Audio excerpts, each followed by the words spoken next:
Vivam! Bem-vindos ao Pergunta Simples, o vosso podcast sobre comunicação.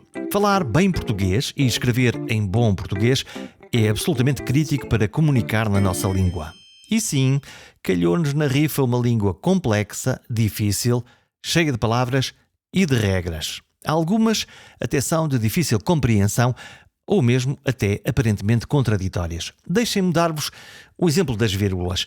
Onde se põem as vírgulas? Das várias fontes que consultei, há em princípio 4 regras principais, mas depois são afinal 11 que até podem ser 15. Se alguém tem outro número, queira mandar uma mensagem ou deixar um comentário. Mas o exemplo das vírgulas é tão fascinante que até há uma regra opcional. Sim, é uma opção, pode ser usada ou não, depende do caso. Leio no Ciberdúvidas que a frase depois, vírgula, vamos sair para jantar, pode ter essa vírgula ou, simplesmente, se quiser dar mais ritmo à frase, pode escrever sem vírgula. Depois vamos sair para jantar. Esta é uma conversa sobre línguas, sobre pontuações e até sobre palavrões, que são palavras muito especiais. E vamos aprender porquê nesta conversa.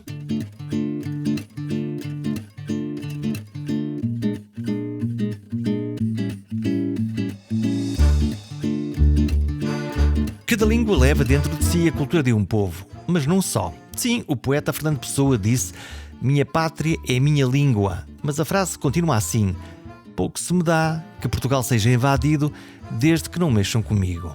Dificilmente encontraremos uma frase que nos defina melhor ao longo da história. Volto às línguas, elas não são só atos de cultura e de comunicação, foram nascidas e talhadas como arma política. Os franceses não falavam francês, por exemplo. Os italianos também não falavam a língua com que os ouvimos hoje descrever as mais belas coisas do mundo. E as palavras têm significados literais e simbólicos. São as chamadas expressões idiomáticas. O prego italiano não é para pregar tábuas nem para pregar aos peixes. Será o nosso de nada. E o raconter de salade dos franceses não é contar saladas, mas sim contar uma história. E a história tem muito peso nesta coisa das línguas, porque a língua foi um instrumento político de unificação de um Estado e, portanto, imposto ao povo, muitas vezes usando o fio da espada. Com este conceito da língua enquanto norma, levamos todos com as 1000 regras a cumprir. Mas as línguas continuam vivas, recebendo influências de outras línguas ou dos nossos brilhantes pontapés na gramática. E se o pontapé for numa pedra, com força e de pé descalço, então também podemos recorrer à língua, usando os palavrões, umas palavras especiais que estão escondidas no subsolo do nosso cérebro. São tabu, mas aliviam as dores. Marco Neves, escritor, tradutor, professor, leitor, bom conversador, que já vamos ver. Vamos ver. Eu descubro-te na santa internet. Eu estou ali a viajar no meu TikTok, no meu Instagram e subitamente aparece um professor a falar de língua portuguesa, sim, mas não da maneira a que os professores falam, não é? Pois não sei, para mim é habitual, não é normal, mas percebo que seja uma forma diferente porque normalmente o tema da língua portuguesa restringe-se à questão de os erros, que erros é que nós damos. E não é que eu não falo disso, não é? Mas esse é um tema muito comum e eu se calhar falo outras coisas, não sei. E porquê que tu achas que nós estamos sempre... É curioso porque não é só no caso do português, há sempre na escola da minha sim, infância, sempre que é a questão do erro, claro, da correção, o estímulo. O estímulo é sempre mais um pau, sim, de marmeleiro do que propriamente estarmos a experimentar e curiosidade. A fazer. É assim, nós podíamos agora ir muito atrás nesta história, mas a língua também é sempre alguma fonte de insegurança, porque isto de forma, como é que eu ia dizer, para dar um enquadramento histórico, a partir do momento em que cada Estado criou uma língua, ou escolheu uma língua padrão e começou a pô-la na escola e a usá-la oficialmente. Lá temos a norma. Temos a norma que não era seguida pela grande maioria da população e depois há este esforço de aproximação à norma que leva sempre a uma certa insegurança e que é um esforço que não acabou. Porque nós esquecemos que a grande maioria das pessoas até há 100 anos não escrevia nem lia, não é? Para começar. E também não, às vezes dizemos a brincar, normalmente usa-se a França como exemplo. Portugal, para dizer a verdade, até é um país relativamente homogéneo. Nós sabemos que há muita diversidade, não é? Mas em comparação com outros países europeus, nós temos alguma... Não somos assim tão diversos. Agora, a França, diz há 200 anos, a grande maioria dos franceses não falava francês. Até, tal como os italianos, portanto, eles estavam muito distribuídos, não tinham uma lógica de um país, tinham uma lógica de condados. Mas no caso da Itália, mais do que a própria língua, nós sabemos que a Itália, como Estado, é recente, não é? Portanto, foi unificada no século XIX. E tiveram que inventar o italiano. Sim, o italiano já existia como língua literária do Dante e era uma língua com muito prestígio. Só que depois como é que se põe o povo a falar? Claro, e só a partir do século XIX é que houve esta ideia. Agora todos temos de falar italiano e quem não fala italiano fala mal. As pessoas sempre tinham falado aquilo que estavam a falar na rua. De repente é que apareceu esta nova, quase podíamos dizer moda, não é moda, era algo bastante consciente e bastante deliberado. E houve processos em toda a Europa que, alguns deles um pouco violentos. Então, fala-me disso. Não, mesmo em França... Foi à pancadaria? Obrigaram... Sim, exatamente. Não, é mesmo... Nós cá lembramos... Por isso é que às vezes nós em Portugal não temos bem ideia do que é que se passou, porque cá é tudo uma questão de quase sotaque, de vocabulário, vamos usar esta palavra e não outra, vamos usar este sotaque e não outro. Houve países onde eram línguas diferentes. Ou seja, na França, por exemplo, a língua que nós conhecemos da Idade Média, o provençal. O provençal hoje nós chamamos occitano. É um nome que se usa. Essa língua era uma língua tão antiga como o que nós chamamos francês, tão antiga como o português. Uma língua com muito prestígio. De repente, por causa deste processo que estávamos a falar, começou a ser vista como falar mal. Começou a ser... E então...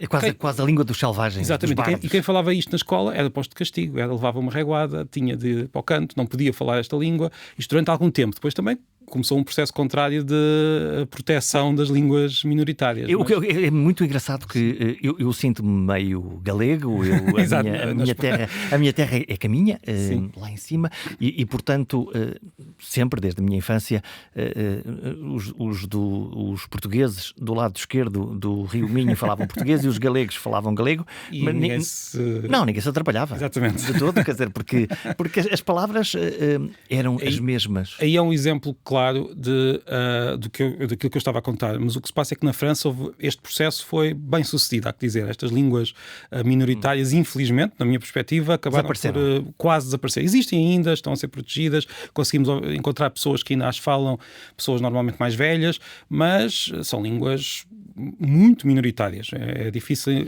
Portanto, é quase um esmagamento por parte dos Estados em relação... Na França, então, foi terrível. Bom, a França é o sítio onde se fazem revoluções cortando a cabeça dos adversários, portanto também é bom não... E foi a partir daí da Revolução que se criou esta ideia de que uma nação é que é o verdadeiro soberano, esta ideia que tem implicações muito positivas, mas depois no que toca à língua tem implicação, então temos de falar todos a mesma língua porque somos uma nação. Na Espanha o processo foi também muito violento e foi muito intenso, só que não teve o mesmo, ou seja, não conseguiu eliminar estas línguas. Houve uma resistência. Houve uma resistência muito grande, muitas vezes uma resistência não propriamente política, mas na Galiza nem sequer era uma questão de resistência. Simplesmente a população continuou a falar galego. Madrid está lá longe? Exatamente. Até há pouco tempo. Agora, quando eu nasci, quando nós nascemos, o galego era a língua, se calhar, de 90% dos galegos. Hoje já não é bem assim, infelizmente.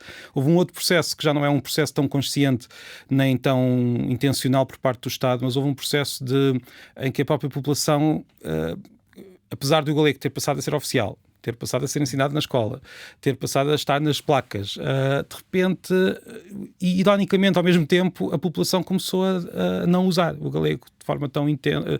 Nós vamos hoje a Vigo e não é muito fácil ouvir falar galego. Não. O X, lá está, a Xente da Galícia. Nós vemos escrito e conseguimos falar e eles percebem. Mas já não o ouvimos. Já não o ouvimos na rua. Nas aldeias ouvimos. Eu tive a experiência de ir a algumas aldeias galegas, a uma escola de uma aldeia galega, e todos estavam a falar galego à minha volta. Quer dizer, eu sentia como se estivesse no norte de Portugal. Agora, se for a uma cidade como a Corunha, como o Vigo, já é difícil, já não ouvimos com tanta Há uma coisa curiosa, lá está, as fronteiras e as culturas e as pessoas estão próximas, e a cultura, no fundo, que é o que manda nisto tudo, e essa diversidade nas zonas de fronteira são de facto muito próximas. O Alto Minho e a Galiza, há uma continuidade até geográfica dos rios, dos vales, das pessoas, das tradições, da comida, da língua. Há uma história curiosa que tu contas que tem a ver com uma determinada zona entre o norte de Portugal e a Galiza, que... O culto misto. E o que é que este culto misto tem de esta porção de território tem de interessante em termos linguísticos? Bem, isto é um fenómeno de fronteira, de raia, como estavas a dizer. Nós temos aquela ideia de que a nossa fronteira é mais antiga da Europa, e é muito antiga. Nós, quando olhamos para um mapa do século XIV, se calhar o único país que conseguimos reconhecer ali é Portugal, mas à distância, porque quando vamos ao pormenor, a fronteira teve acertos, teve algumas... não vais falar da Olivença, não? Não, hoje não. Não vamos tínhamos aqui um programa completamente diferente. Mas o que se passava ali é que havia zonas, esta ideia de que a fronteira é algo muito marcado no terreno, que nós vamos lá e vemos a fronteira no terreno, por vezes até é possível pôr um pé em Espanha, outro pé em Portugal. Isto é uma ideia relativamente recente. A fronteira era um pouco mais vaga, não quer dizer que não existisse fronteira, mas não era assim, não tínhamos aquela, digamos, aquele limite muito claro, com marcos de fronteira. Não há um risco nem um muro. Não havia um risco nem um muro, havia simplesmente esta terra paga impostos a Portugal, esta terra paga impostos ao reino vizinho. Agora, houve ali uma zona que, precisamente por causa disto, não se sabe exatamente, não se conhece exatamente por que razão é que aquilo ficou assim, mas 3 aldeias chamadas em conjunto o Couto Misto, que não pagavam nem impostos nem um lado nem ao outro. Então esse é que é o segredo. Se calhar lá está. Esquecendo deles. E a verdade é que, na prática, eles eram independentes. Independentes, eles nunca diriam somos um país independente. Isso também é um conceito muito moderno, não é? Mas não pagavam impostos a ninguém. Podiam ser espanhóis, portugueses, eram galegos, claro. Falavam aquilo que se falava de um lado e do outro. Ninguém tinha exatamente a ideia de que tens de falar português, ou tens de falar galego, ou tens de falar castelhano. Isso não era uma escolha que a pessoa fazia. Falava aquilo que sempre se falou, que desde a Idade Média, a verdade é que em 1864, não tenho aqui o ano apontado, mas tenho quase certeza que é esse, houve um tratado que dividiu esse terreno entre Espanha, o Reino de Espanha e Portugal. As pessoas não deixaram de falar o que sempre falaram, e hoje vamos lá, o que eles falam é aquilo que nós chamamos galego, mas que no fundo é o mesmo que se fala do outro lado. Portanto, não adianta à régua e ao esquadro tentar fazer essa fronteira linguística, porque depois há uma porosidade entre as pessoas. E é curioso, porque essa fronteira lá está, com algumas pequenas alterações, esta fronteira é muito antiga, quer dizer, estamos a falar das fronteiras mais antigas do mundo. E, no entanto, curiosamente, dois advérbios, curiosamente, linguisticamente, a fronteira não teve grande reflexo ao longo de muitos séculos. Só agora, nos últimos 50, 60 anos, é que, na verdade, se ergueu aqui uma barreira. E a barreira foi criada por 2 fenómenos. Primeiro, o castelhano espalhou-se, o que nós chamamos espanhol no dia-a-dia, espalhou-se pela Galiza e é hoje muito falado.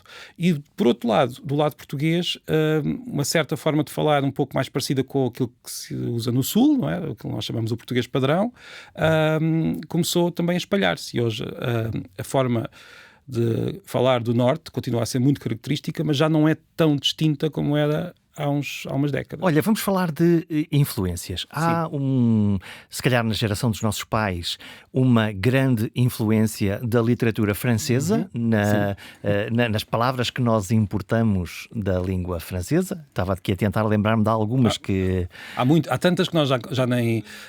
à deriva, vamos imaginar, quando eu digo algo que está à deriva, vem do francês, não é? Tem a ver, em vez de dizer tem que ver, tradicionalmente nós dizíamos sempre isto tem que ver com alguma coisa.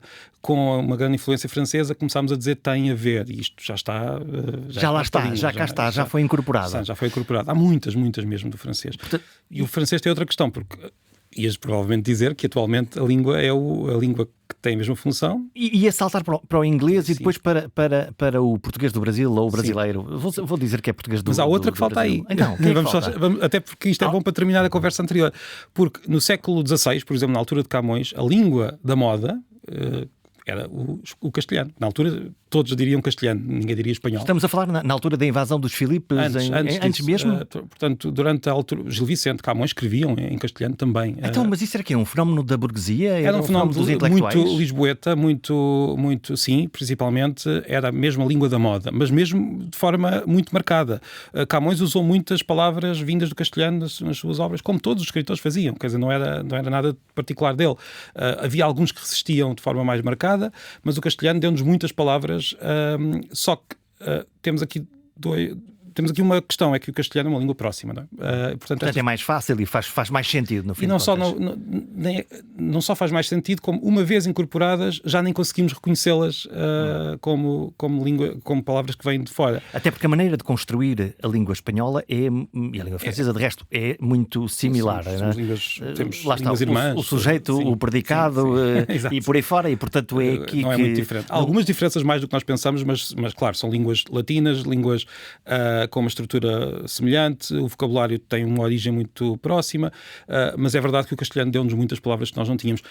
Chegou a haver uma altura em que, se calhar, nós não temos essa possibilidade, mas tendo em conta aquilo que sabemos sobre o que acontecia, era mais fácil encontrar palavras castelhanas na boca de um lisboeta do que de um galego, porque os galegos, o castelhano era uma língua... Longe, lá está, Madrid, lá longe. No entanto, Lisboa tinha uma espécie de... como é que eu dizer, fascínio pelo castelhano, que só desapareceu, curiosamente, primeiro depois dos Filipes e depois da nossa restauração. E aí nós tivemos que resistir, não é? E depois também com o francês. O francês é que foi a língua que nos veio, digamos, curar a moda do castelhano. Porque lá vêm os estrangeirados, que são intelectuais, que vão para Paris, vêm de lá com as ideias do iluminismo, da ideia da democracia também. E com a língua. E com a língua trazem a língua, passa a ser chique falar francês. Esse foi o primeiro ponto, foi a primeira fase, mas houve várias. A própria invasão, as invasões francesas que falharam, militarmente, felizmente, mas intelectualmente não falharam assim tanto. Quer dizer, a ideia de um Estado centralizado com uma língua passou, como já dissemos hoje, passou a ser muito importante, e a cavalo disto veio a própria língua francesa, que era a língua da nobreza, a língua da diplomacia, a língua da ciência. Da ciência nunca foi tanto, mas também foi. Mas era uma língua com muito prestígio. E foi assim em muitos países, não foi só... Olha, há uma coisa muito curiosa quando nós aprendemos uma língua estrangeira, o inglês ou o francês ou o espanhol, mas o inglês como língua franca, que é a definição de se continuamos a pensar na nossa língua materna, em português neste caso, e a ir fazendo quase traduções automáticas para inglês, até ao momento, eu estou a ver isso nas gerações mais novas, que estão já a pensar em inglês desde quase de uma forma quase nativa, quase bilingue. A língua... É uma boa notícia ou uma má notícia? Bem, vamos lá ver. Antes de eu responder diretamente a isso, há que dizer que uma língua, nós não usamos as línguas, como é que eu ia dizer, não são blocos uniformes. Por exemplo, se uma pessoa nasce em Portugal, cresce e vai trabalhar numa determinada área para outro país, independentemente de ser inglês, francês, o que for, se calhar o vocabulário daquela área onde trabalha vai ser muito mais natural para ele na língua onde está do que na sua língua materna. Tenho experiência pessoal, por exemplo, o meu irmão está a viver em Inglaterra, quando está a falar da área dele, de programação, é muito mais fácil para ele falar inglês. Portanto, as ferramentas, aquilo que precisa para usar, para definir aquilo que faz, como faz, aquilo que os clientes pedem, é naquela língua. E não é uma questão de ser o inglês, atenção, aqui estamos a falar de uma experiência que um imigrante português em França, mesmo que vá para a França com 18, 19, 20 anos, depois aquela língua passa a ser a sua língua do trabalho, não é? É quase uma osmose. Ele está num determinado ambiente e vai recolhendo aquele ambiente e, portanto, apropria-se daquelas palavras. E atenção, isto acontece também dentro de cada língua, o que é interessante, e não é só com a profissão. Por exemplo, vamos imaginar um miúdo brasileiro, já estávamos a falar disso, que venha para cá, para Portugal, com... 5 anos, 6 anos, vem para cá, já sabe falar, tem o sotaque brasileiro, vem para cá, os colegas não têm, e depois lá já poderemos falar sobre o que é que está a acontecer com os colegas dele, mas o que é curioso, e isto eu já vi ao vivo em muitos casos, é que rapidamente ganha o sotaque português, falando com os colegas. Estou a pensar no Pepe. Por exemplo, mas o Pepe já foi mais tarde, porque os miúdos, quando são mais novos, conseguem ganhar sotaques com muito mais facilidade. Tem plasticidade. Exatamente. E conseguem fazer rapidamente. Mas não perde o anterior, isso é que é o interessante. E às vezes há misturas. Se estiver a falar com os pais, em geral, isto depende de pessoa para pessoa, de família para família, mas em geral vai usar o sotaque brasileiro com os pais e vai usar o sotaque português com os colegas. É como se tivesse duas cassetes no cérebro e consegue ligar um e outro. Não é bilingue, porque estamos a falar da mesma língua, mas em variedades diferentes, mas chama-se algo como bidialetal.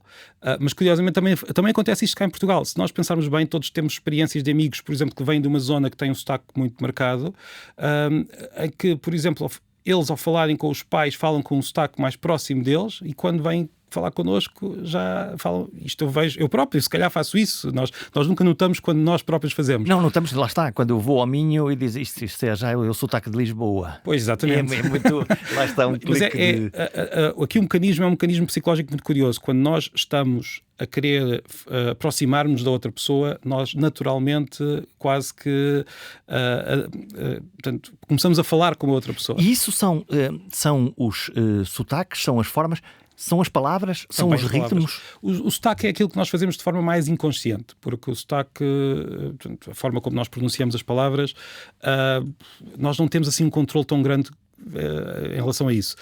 Naturalmente, uma pessoa que venha para Lisboa começa a ganhar o sotaque de Lisboa, uma pessoa que vá para o Porto também ganha. Nem sempre as pessoas notam isto, porque é claro que o sotaque que nós chamamos de Lisboa, de forma muito imprecisa, não é? É mais visível, está na televisão, está na rádio, mas eu também tenho colegas que foram viver para o Norte e hoje eu não consigo distinguir o sotaque deles do sotaque de uma pessoa do Norte. Portanto, isto acontece com muita facilidade. Portanto, o vocabulário também acontece, mas a pessoa consegue controlar um pouco melhor aquilo que... Sim, porque há umas palavras que são quase palavras marca. Exatamente, as palavras que nós sabemos que... O Morcão do Porto, estou a lembrar. São daquela... E a pessoa pode dizer, não vou usar estas palavras neste contexto, a não ser que esteja tão irritada, que aquilo sai tudo, não é? Olha, por falar em irritações, é tu e os palavrões? Não vamos dizê-los agora, para não? Podemos dizê-los, não tem problema nenhum. Não sei as regras aqui. Os palavrões...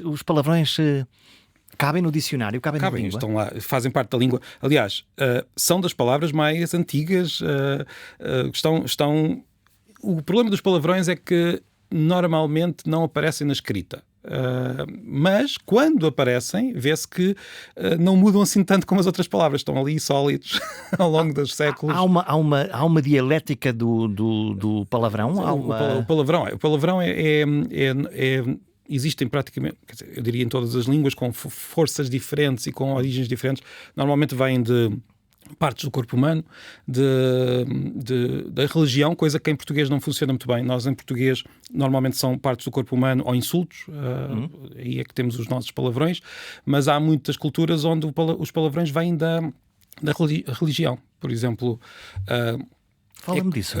Na Suécia, eu não sei sueco, mas isso é o que acontecia. No próprio inglês, se nós vimos bem, tendo em conta aquele tabu que dizer o nome de Deus em vão implicava, a própria palavra my God era considerado swearing, ou seja, era dizer um palavrão. Era praguejar.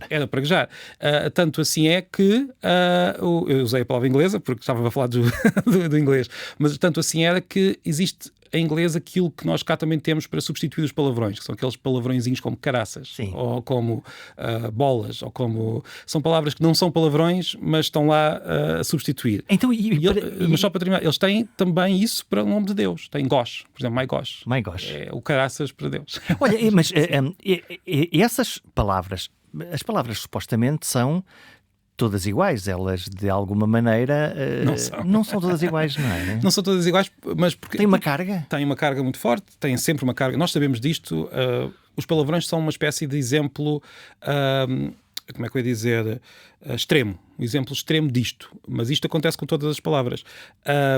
Basta pensar que como é que um palavrão... há muitos estudiosos de palavrões que existem pessoas que estudam palavrões e há sempre aquelas, como é que eu ia dizer, discordâncias sobre exatamente o que é um palavrão. Bom, eu quero imaginar uma discussão académica de dois académicos sobre palavrões, ou uma tese de doutoramento. Existem muitas. Existem. Isso é tão bom. Mas o palavrão, em geral, está, digamos, no cérebro num sítio mais primitivo. Está lá guardado num sítio mais primitivo. Mas como é que ele lá ficou? Ficou lá precisamente pela reação que as pessoas têm ao palavrão. Ou seja, é uma espécie de pescadinha de rabo na boca. Alimentamos um tabu sobre aquela palavra. E o tabu enterra a palavra numa parte mais primitiva, e por isso é que nós, quando damos com o pé na porta, dizemos um palavrão quase como se fosse um grito, como se fosse uma expressão animalesca, e no entanto é uma palavra, não é? É uma palavra culturalmente. Mas tem uma energia quase de libertação. Tem de libertação, precisamente nós não a podemos dizer sempre. E ali temos um bom pretexto para poder dizer, exatamente. E dizemos às crianças, cuidado, pimenta na língua. Exatamente. Lá estão as expressões, aparecem as expressões Mas eu disse que isto era um caso extremo, mas todas as palavras têm o seu valor e têm têm a sua marca social, a sua marca, palavras que nós se calhar dizemos e criam sensações nas outras pessoas e em nós. Até os sotaques. Há pessoas que não gostam de um determinado sotaque. Que não gostam? Sim, que que acham que é uma forma, sei lá, rude de falar. Sim. Isso é uma ideia tão inscrita na cabeça de algumas pessoas, muitas vezes não por culpa delas, que é muito difícil ultrapassar isto. Estava-me agora a lembrar de uma palavra que agora está até muito nas notícias, por outras razões, que era uma palavra que representava sempre algum choque e nunca consegui compreender porquê, que era a palavra parir. Sim. Que é o nome técnico que os médicos dão, é o nome que o povo dá, porque é parir. Mas hoje tem esta... Mas tem essa conotação de tentar, não, foi nascer, foi dar à luz, sim. Foi... É como a palavra morrer, nós também tentamos sempre arranjar eufemismos. Parece que arranjamos eufemismos para nascer e para morrer, o que é curioso. Para os fenómenos extremos da vida, nós arranjamos uma maneira de aplainar a linguagem. Exatamente, porque tendemos sempre a fugir. Só que isto é um ciclo. Se nós começarmos a usar muito uma determinada palavra, até mesmo quando queremos definir, quando queremos falar de certas realidades, como por exemplo algum tipo de deficiência, a pessoa é cega ou invisual, há este ciclo de tentarmos encontrar palavras que não sejam tão diretas, porque temos a sensação de que estamos a ser um pouco, como é que eu ia dizer, rudes ao falar da realidade, e depois vamos sempre tentando encontrar outras palavras, eufemismos no fundo. Olha, eu vou-me meter num beco sem saída ou num caminho das silvas, mas vamos juntos os dois, que é, eu estou a ouvir-te falar e estou a pensar assim, então, e o politicamente correto? É um fenómeno parecido com aquilo que eu acabei de dizer. Ou seja, a pessoa quer usar... Ou seja, vamos lá ver. A minha perspectiva é que o politicamente correto, muitas vezes, e depende da perspectiva de cada pessoa, tem intenções boas. Ou seja, a pessoa quer... melhorar o mundo, na sua perspectiva. E de vez em quando não fica um bocadinho fascista? O que acontece é que tenta fazer isto começando pelo fim. Ou seja, começando por tentar mudar a língua para ver se depois o mundo vai atrás. Quase uma norma sensória sobre para mudar esta cultura, para mudar este ponto de vista, eu tenho que mudar a maneira como escrevemos e como falamos. Só que, lá está... é começar pelo fim, porque o mundo raramente muda porque a língua muda. Portanto, não quer dizer que não tenhamos cuidado, porque não nos podemos esquecer, as palavras têm este valor, têm esta força, portanto, podem agredir as pessoas, podem ser... portanto, eu não tenho nada contra nós querer, como é que eu ia dizer... termos consciência daquilo que estamos a fazer com as palavras. Portanto, podemos estar a atacar alguém, podemos estar a insultar, e isto é bom que tenhamos essa consciência e que façamos aquilo que queremos. Agora, não é proibindo determinadas expressões ou determinadas formas de falar ou de dizer que as realidades desaparecem. A língua é construída por um conjunto de normas, as palavras, os significados, como é que nós fazemos. Os estudiosos dedicam-se a estudar, nós dedicamos-nos a tentar destruir a língua, dando-lhes uns pontapés, provocando erros. Sempre foi assim, as coisas são assim. Mas quando nós olhamos para a linguagem, lá está, o todes, que é o que eu me lembro imediatamente, ou tentar tornar a língua absolutamente neutra. E eu não estou só a pensar na questão da neutralidade de género, eu estou mais... Até que ponto é que essa ideia... Lá está, benigna em princípio, que é eu quero que as palavras não me firam e não sejam intrusivas ou ameaçadoras de alguma maneira. Até que ponto é que essa maneira de olhar as coisas pode ou não alterar quase a norma gramatical e o pensamento da própria língua? Bem, eu diria... De uma forma quase automática e em pouco tempo. A questão da norma, se calhar, é um pouco... Aquilo que eu diria seria um pouco voltar atrás àquilo que estava a dizer, que quando a pessoa tenta impedir determinada... ou seja, dizer que a norma agora tem de dizer que não se pode fazer assim, vamos imaginar. O que é que vai acontecer? Algo parecido com o que aconteceu com os palavrões, que estávamos ainda agora a discutir. Ou seja, vamos escondê-las na parte de baixo. Vamos escondê-las e elas não desaparecem, começam a ganhar uma força muito grande. Uma força de reação? Uma força de reação muito tão forte que elas acabam por ser ainda mais ofensivas e ainda mais agressivas do que eram antes, precisamente porque houve aqui uma tentativa de tapar essas palavras. Portanto, esta ideia de que nós vamos tentar mudar o mundo pelo nosso prisma, pode aditivar ainda mais estas... Nota-se isso, nota-se como, por vezes, mesmo em certas... aquilo que nós sabemos que muitos destes movimentos e destas discussões têm o centro nos Estados Unidos. Pronto, é daí que vem, sim. Vem daí. Muitas guerras culturais, por vezes, vê-se hoje, quando nós olhamos até para as redes sociais, onde estas guerras são muito visíveis, eu até tenho a teoria de que são muito visíveis precisamente porque as pessoas não estão de corpo lá presentes e por isso tudo é mais fácil entrar nestas... Mas isso é outra discussão. O que nós vemos é que, por vezes, certas expressões que poderiam ser consideradas vagamente ofensivas ou há umas décadas, hoje são usadas de forma muito mais agressiva e muito mais ofensiva até do que no início. Os americanos com a palavra nigger, por exemplo, negro, que é claramente nós não poderíamos, numa rádio americana... Era dramático poder... Mas é curioso como muitos, até os próprios negros americanos fizeram uma coisa muito curiosa, que é precisamente desmontar a palavra. Eles próprios usam para lhes tirar... Nós conseguimos ver muitos negros a usar a palavra para lhes tirar esse estigma à palavra. Olha, estas coisas das importações é muito engraçado. Há uns anos, se calhar até mais do que agora, um bocadinho ainda, víamos nas apresentações públicas, então quando estávamos a falar de negócios, anglicismos a dar com pontapé, não é?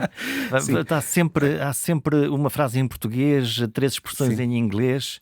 Eu diria que vamos só separar aqui 2 questões. Uma questão de os estrangeirismos podem ser evitados, não podem ser evitados na sua totalidade. Todas as línguas os têm, andamos sempre... O inglês também tem palavras portuguesas e nós até achamos muito engraçado. Portanto, o contrário... Aqui, o problema aqui, e eu acho que há 2 problemas, um deles mais difícil de resolver, porque, mais uma vez, nós não podemos pôr a língua à frente do que se passa no mundo. O primeiro problema é uma questão de... É como a dieta. Nós podemos comer de vários sítios, mas se só comermos uma coisa, temos um problema. Andamos por isso a comer demasiado inglês. Exatamente. O inglês a nossa alimentação é quase como se estivéssemos todos os dias a ir ao McDonald's, e se calhar aqui é uma associação.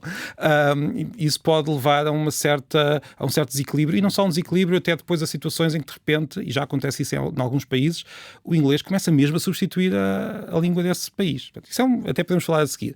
O segundo problema, que é mais fácil de resolver... É curioso porque tu estás agora a dizer isto e eu estou a pensar assim, eu ontem estive numa apresentação pública, feita em português, por um português, numa escola de negócios, e o seu primeiro slide... É tudo em inglês. Vírgula, diapositivo. Eu gosto tanto da palavra diapositivo. Sim. Era uma frase em inglês. Pois, isso vai acontecer. E então no mundo universitário, quer dizer, mesmo entre pessoas que não são necessariamente simpáticas ao inglês, é quase avassalador. Quer dizer, o inglês no mundo científico, no mundo universitário, tem um peso... É quase uma língua, é a língua franca? Sim, mas mais até do que às vezes as pessoas têm noção. Assim.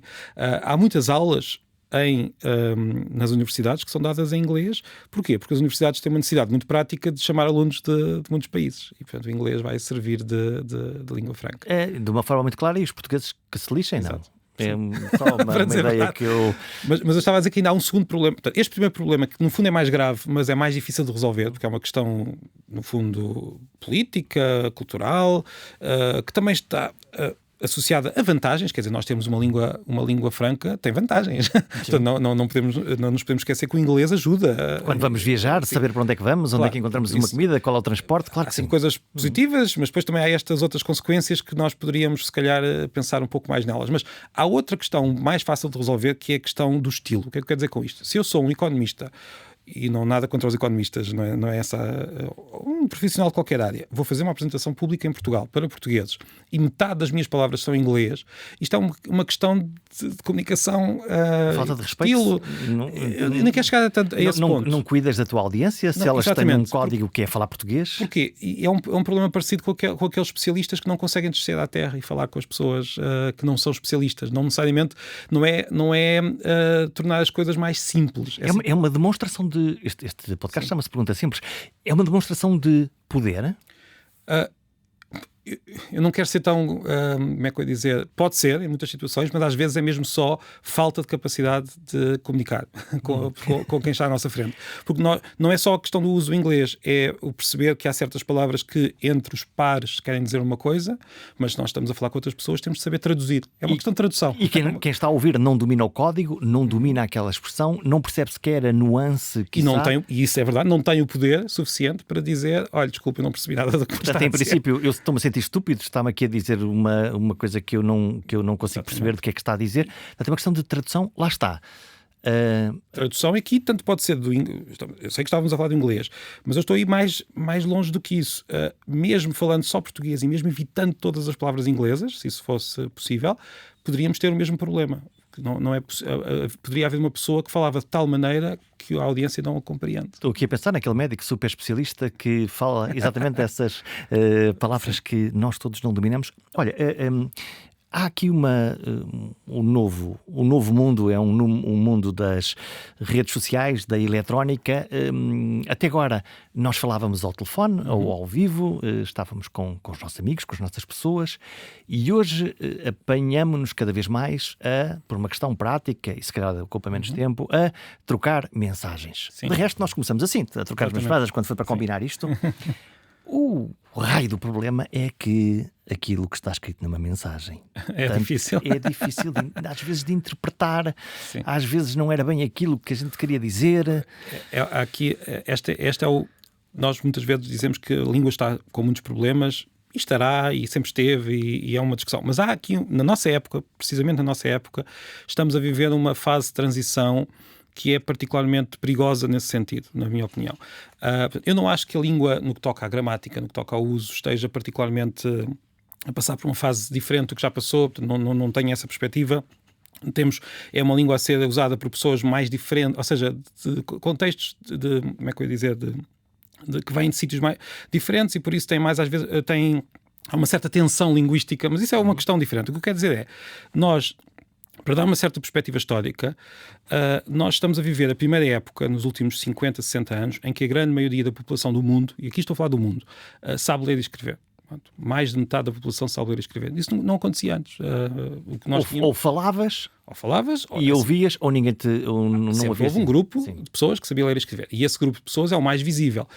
São as pessoas que escreveram os livros que nós lemos, que escreveram os relatos que nós conhecemos, e portanto nós temos aquela sensação que as pessoas...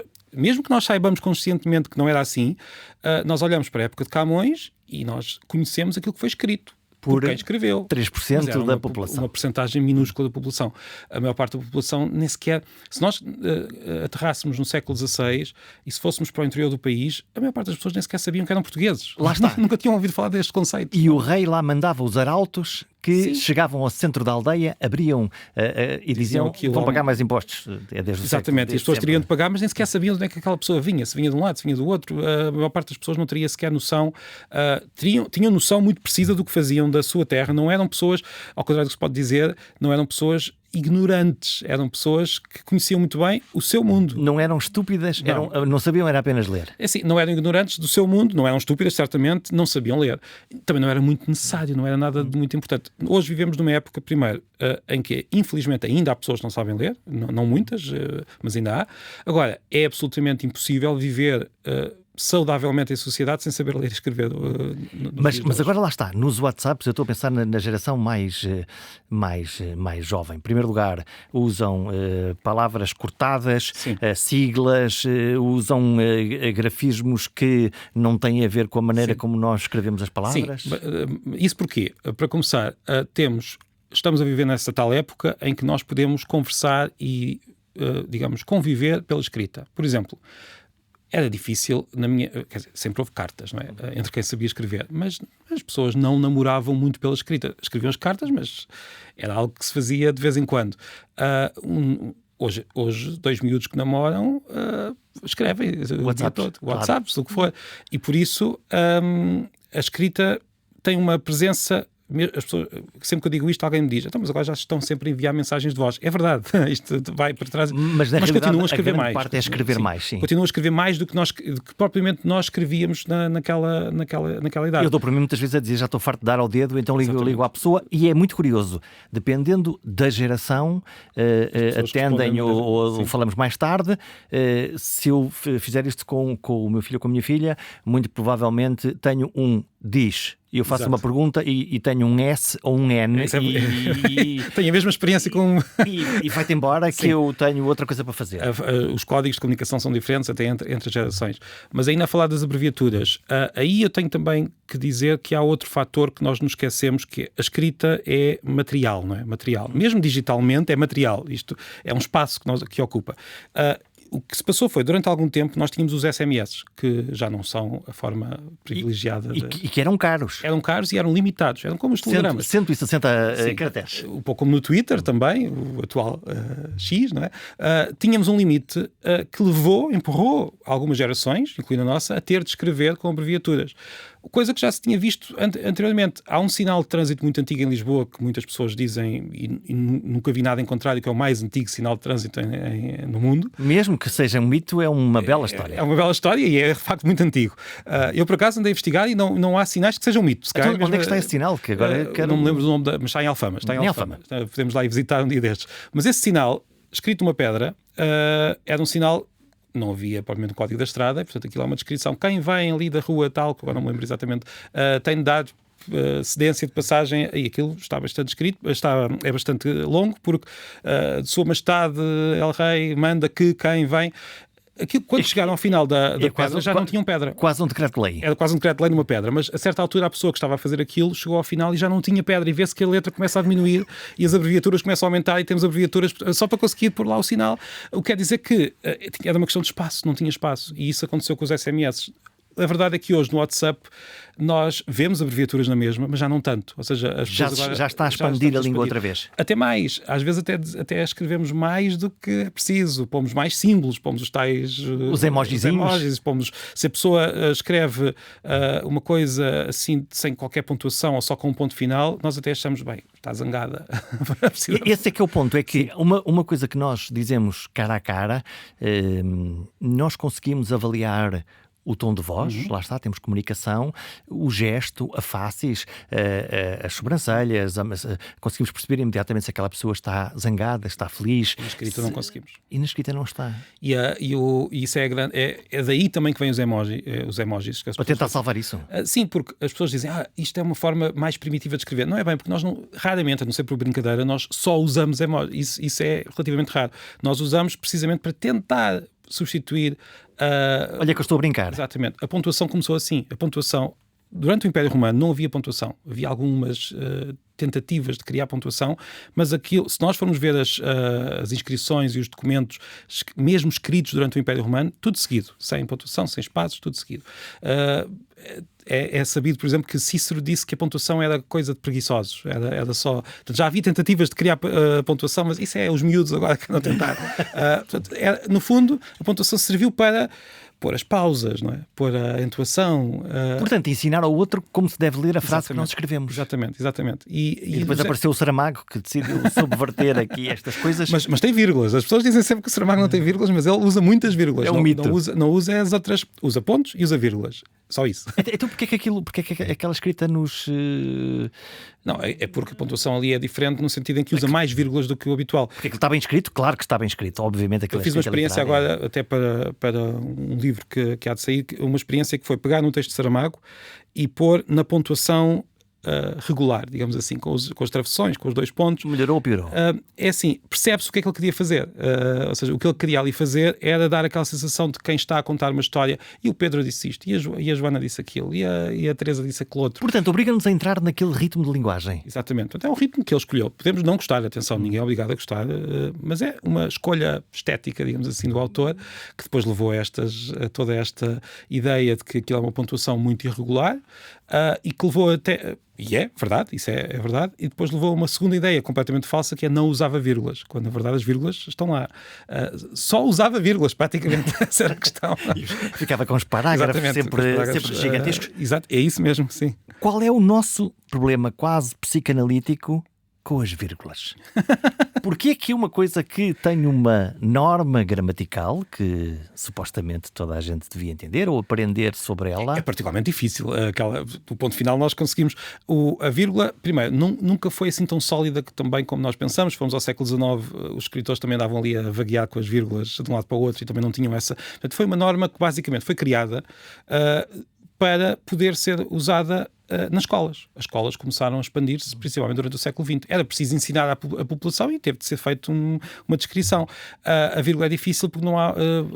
se eu, como já tentei fazer e já fiz, tentar sistematizar essa norma, temos não sei quantas... Há várias normas. Não, temos não sei quantos pontos, uns 10, 11, 12 pontos para conseguirmos perceber onde é que pomos a vírgula. Não, é normal que seja difícil. Portanto, não é... Agora... Para que é que serve a vírgula? Não é para fazer pausas, pode ser, mas não é essa a regra. É, acima de tudo, para organizar a frase. Para nós podermos, por exemplo, separar uma parte da frase e perceber que aquela parte está num nível diferente do resto da frase. Então, e tu tens ideia porque é que nós lutamos com as vírgulas? Precisamente porque a vírgula determina, ou melhor... é mais subjetivo, ou seja, está ali dentro da frase, enquanto que a unidade de frase é muito mais fácil de entender, a vírgula necessita de uma consciência sintática um pouco mais avançada, a pessoa tem de pensar um pouco mais e por isso acaba por... E por isso, volta e meia, estamos a assassinar a língua. Há uma coisa muito engraçada, de que eu gosto muito nos espanhóis, que é pôr o ponto de interrogação no início da frase, virado ao contrário, que nós dizemos... Isto é um ponto de interrogação e, portanto, a entoação desta frase há de terminar numa pergunta. E nós... já usámos isso. E deixámos cair. Deixámos, foi no século XIX, nunca foi obrigatório, atenção, nunca foi como é no... Mas podia dar jeito ou não? Eu diria, vamos lá ver, dava jeito precisamente naquelas frases em que os escritores portugueses usavam, que era em frases grandes. Ou seja, quando nós temos uma frase de 3, 4 linhas... Depois viramos a página... E depois percebemos, afinal, isso é uma pergunta. Aí, nesse caso, dava jeito. E os escritores portugueses... aqueles que usaram esta pontuação sempre usaram neste caso. Nunca fizeram como fazem os espanhóis, em que usam qualquer interrogação tem aquele ponto. Não vejo que seja necessário, enfim, é uma convenção. Para os espanhóis faz muito sentido, para nós não faz. Não vejo que seja necessário impor essa convenção. Agora, quando temos uma frase muito grande, se calhar dava jeitinho, dava algum jeito. Olha, há uma célebre história em Portugal de um decreto-lei aprovado na Assembleia da República que depois, subitamente, a vírgula mudou de sítio e o sentido da frase também. Eu era muito novo quando isso aconteceu, mas lembro-me, talvez já a antecipar um interesse particular nesta questão, lembro-me que de ouvir falar, estava sempre a ouvir falar da vírgula no telejornal. Eu não sei que idade é que tinha, mas era uma criança, talvez. E aquilo não te fazia sentido? Não me fazia sentido, mas eu lembro de estar a ouvir programas e estar sentado à mesa de jantar, a ouvir o telejornal e a ouvir a vírgula, o escândalo da vírgula. Eu confesso, não faço ideia que vírgula que era aquela, nem até hoje não sei o que é que se passou com a vírgula, mas é um facto que às vezes tirar uma vírgula em certas frases, e agora não tenho aqui nenhum exemplo, mas pode mudar o sentido da frase de forma muito marcada. O que é extraordinário. Eu estou a falar sobre isto e a minha cabeça levou-me até ao Parlamento porque me lembro sempre dos grandes tribunos, em particular, na altura do pós-25 de Abril, não só, mesmo antes havia muitos bons tribunos. Como é que está a nossa arte de bem falar? Fugiu a eloquência? É assim, trocamos a eloquência pelo mundo prático de dizer o que tinha para dizer e ir embora? Damos menos valor, se calhar, a uma certa eloquência de tribuno, de falar em público. Eu diria, talvez, por causa, e isto é uma teoria minha, não é nada por causa do microfone. O que é que eu quero dizer com isto? Eu imagino, ainda há uns tempos estive no Parlamento, numa pequena visita, e estava no plenário, que não é assim tão grande como às vezes nós imaginamos, mas é grande, quer dizer, que tem alguma dimensão. E eu estava a imaginar, o mundo no século XIX, aquela sala no século XIX, sem microfones, sem nada. a pessoa tinha de saber colocar a voz. Onde os deputados se levantavam para ir até à zona Exatamente. central para falar diretamente. Exatamente. E muitas vezes usando, lá está, as palavras todas, algumas delas, francamente, insultuosas. Sim, no claro, Parlamento estão nas atas. Quando alguém diz que hoje os deputados insultam-se uns aos outros, não é de hoje. Aquilo é até bastante mais violento. É uma tradição, É uma tradição. Mas tinham esta necessidade de clareza, de estrutura, de chamar a atenção sem o microfone.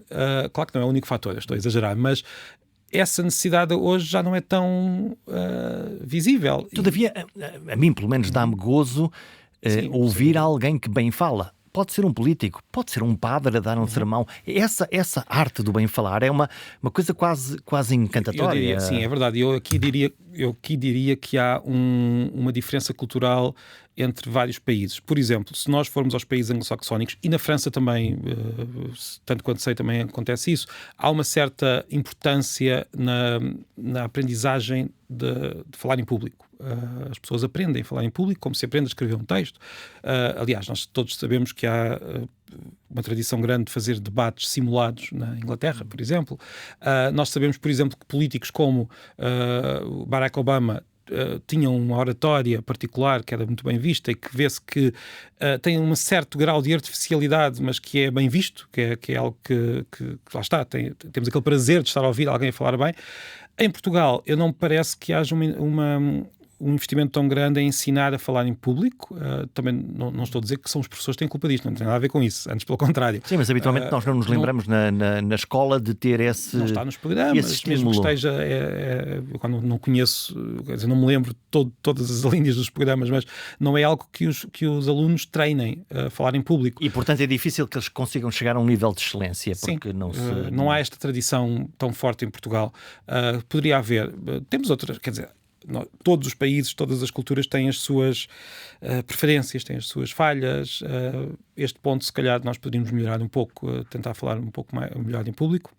Não, porque há esse lado estético de que estavas a dizer, porque não é só uma questão de comunicação, porque a comunicação podemos fazer de várias formas. Há um prazer, há um certo prazer na fala e na escuta. Oratória, até na estrutura, quando muitas vezes nós dizemos nós não podemos usar muitas repetições, e é verdade, na escrita as repetições ficam terríveis, mas na oratória às vezes a repetição é precisamente o segredo, estar ali a dizer e o 2 e dizer frases que são parecidas mas que mudam ali qualquer coisa e o que muda... É como a música na poesia, no fundo, há ali um determinado... Repetição com diferença, ou seja, repetição, mas o que vem a seguir já é dito de outra forma e já começamos a perceber onde é que a pessoa quer chegar e ela está a dizer isto e depois diz aquilo e está a acrescentar. Há estes truques. Está a levar-nos no fundo a embalar-nos nessa forma encantatória, não é? Está a encantar-nos com a voz e com o ritmo. E isto estuda-se, isto treina-se cá há uma certa ideia de que nós temos de ser muito mais, como é que eu ia dizer, naturais. E este ser natural, por vezes, confunde-se com improvisar. Lá se vai a magia das coisas. Olha, o acordo ortográfico veio salvar isto ou veio atropelar definitivamente? Nós começámos há pouco a nossa conversa, eu comecei por dizer que o grande tema, ou melhor, estávamos a conversar e eu estava a dizer que um dos grandes temas de quando falamos português é os erros. Nós falamos sempre de erros quando falamos do português. O outro grande tema sobre o português é o acordo ortográfico. E eu aqui posso dizer a minha... Vale a pena discuti-lo? Eu vou dizer que neste momento estou cansado de discutir porque há muito extremismo dos dois lados. A questão já está um pouco cansada, mas eu vou dizer a minha opinião. Eu acho que o acordo ortográfico foi desnecessário e tem problemas técnicos muito Portanto, foi um ato político e não um ato que a língua estivesse a precisar. Não, porque vamos lá ver. O que é que o acordo ortográfico tentou fazer, e mesmo assim de forma... falhada, na minha opinião, porque se era para unificar a ortografia, então unificava-se a ortografia, não foi isso que aconteceu. Não, aquilo permite podes dizer desta maneira ou daquela maneira. Aliás, não só acontece isso, como Angola e Moçambique não aprovaram, neste momento, pelo menos, neste momento até temos 3 ortografias, quer dizer, já nem sequer temos... mas a questão não é essa, a questão é... as diferenças que existem ou não existem entre português de Portugal e português do Brasil são outras. Quer dizer, a ortografia era um pormenor. Bastava ter dito que a ortografia brasileira e a ortografia portuguesa são ambas legítimas para a nossa língua. Há duas formas de dizer a mesma coisa. Continua a haver duas formas, não é? Por isso, na prática. E eu sempre li livros brasileiros. Sempre gostei, até, aliás, muito de ler livros brasileiros. Então, e as traduções? As traduções em quê? As traduções de livros de outras línguas em português do Brasil. Isso já é outra questão. Mas... Que é diferente, não é? Sim, eu estou a provocar por causa disso, exatamente, porque nós lemos um escritor, um Jorge Amado, lemos um escritor ou um poeta brasileiro e a ortografia aí não nos impede de ler. E é bonito, e aquilo tem uma música, e as traduções... As traduções aí, a explicação é a seguinte. Primeiro, há uma tradição que noutros países não existe de termos mercados da tradução completamente separados. Portanto, em geral, com uma ou outra exceção, atenção, mas em geral, se nós temos um livro francês que vai ser traduzido para português, é traduzido por um tradutor português para Portugal e é traduzido por um tradutor brasileiro para o Brasil, de forma separada. E são diferentes, de facto, as cópias. São diferentes, mas atenção, a língua espanhola também é diferente e, no entanto, é muito mais fácil encontrar uma edição espanhola que se vende na Argentina, mesmo numa tradução, do que acontece no caso do Brasil e de Portugal. Então, o que é que está a acontecer? Não é? É uma questão como é que eu ia dizer, de separação dos mercados, ou seja, o Brasil... Eu penso que não há aqui propriamente culpa só de um lado. Os portugueses nós temos uma relação difícil com o Brasil por vários motivos, mas uma relação intensa, de amor, de ódio, mas temos uma relação intensa. Os brasileiros, pelo menos até há pouco tempo, tinham uma relação mais de indiferença. O Portugal existia, há as piadas dos portugueses, sabem que estava lá na Europa. Mas não é nada que seja, quer dizer, Portugal não era, e não é ainda, embora eu pense que mesmo assim as coisas estão um pouco diferentes, até por causa da internet, mas Portugal não era uma referência para os brasileiros. Portanto, não, vivemos em mundos diferentes, separados. Enquanto que no caso da língua castelhana, o que nós temos é um arquipélago de países, nenhum deles com uma dimensão tão grande como o Brasil tem. O México é muito grande, mas não chega a perto de metade da população que fala espanhol. Não é? E, portanto, há um peso maior... O Brasil tem um peso tão grande que é quase... Para o Brasil, o resto dos países que falam português são um pormenor. Tem a ver com essa dimensão. Olha, nós estamos praticamente a fechar. Vi um teu episódio muito curioso do teu Instagram que tinha a ver com a maneira como se escreve. E a maneira como se escreve, se escrevemos da esquerda para a direita, como habitualmente acontece, da direita para a esquerda, como também existe, nomeadamente dos países árabes, e subitamente tu sacas um coelho da cartola, e foi isso que me fascinou, que é, e há aqui uma maneira de escrever em que cada um escreve para o lado que lhe apetecer, no fundo. Estou aqui a caricaturar. Sim, mas... Bustrofeden. Bustrofeden. Tem um nome pomposo. Exatamente, é um nome grego, porque muitos textos gregos antigos, mais antigos ainda do que os gregos, tinham esta forma curiosa de escrever. Nós achamos que é perfeitamente natural escrever da esquerda para a direita. Há outros sistemas que escrevem da direita para a esquerda. Eu sou canhoto, não me parece nada natural, mas é assim. Mas o árabe, por exemplo, é escrito da direita para a esquerda. O japonês é escrito de cima para baixo, portanto, varia. Agora, houve este sistema usado pelos gregos e por alguns outros povos em que se escrevia da esquerda para a direita e de repente mudava-se a direção e passava-se a escrever da direita para a esquerda como se fosse um touro, um boi a lavrar a terra. Portanto, os caracteres mudavam de direção e nós víamos a linha como se fosse uma cobra na página, o que é muito interessante, e eu até acho, é pena termos perdido isso. Era difícil mantermos, mas era uma forma de escrita muito interessante. Olha, quero fechar. Tens palavras de que gostas muito e outras que te arrepiam a alma? Ou...